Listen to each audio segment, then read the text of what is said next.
ఓం నమ శివాయ. హాయ్ అండి, అందరికీ నమస్కారం. ఈశ్వరి జ్యోతిర్వాస్తు కేంద్రం, scientific research centre, Alivelu Mangapuram, Tirupati. నేను మీ శివకుమార్ కాగిత. ద్వాదశ రాశుల ఫలితాల్లో భాగంగా జూలై నెల ఫలితాల్లో భాగంగా వృశ్చిక రాశి. ఈ వృశ్చిక రాశి వారికి ఈ మాసం అనుకూలంగా ఉంది. చేసే పనులు బాగా కలిసి వస్తే, ఆదాయపరంగా బాగుంది. అనుకోని విధంగా, ఊహించిన విధంగా ధనం వచ్చి పడుతుంది. అట్లాగే మంచి సత్ఫలితాలు పొందగలుగుతారు. గురువు కూడా మీకు భాగ్యంలో ఉన్నాడు. అట్లాగే శనిని కూడా చూస్తున్నాడు. లక్ష్మీ స్థాన బలం కూడా మీకు బాగుంది. కాబట్టి ఆదాయపరంగా అనుకూలమైన పరిస్థితుల కోసం మరింత సత్ఫలితాలు పొందటానికి శివారాధన చేయండి. మంచి సత్ఫలితాలు పొందగలుగుతారు.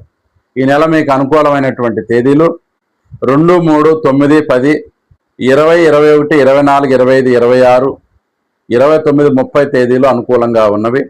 ప్రతికూలమైనటువంటి తేదీలు 4, 5, 13, 14, 22, 23, 31 తేదీలు ప్రతికూలంగా ఉన్నవి.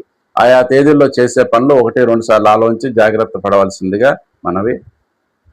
దైవారాధన చేసుకుంటూ, శివారాధన చేస్తూ ముందుకు వెళ్ళండి. మరింత సత్ఫలితాలు పొందగలుగుతారు. Thank you. Please subscribe. నమస్కారం.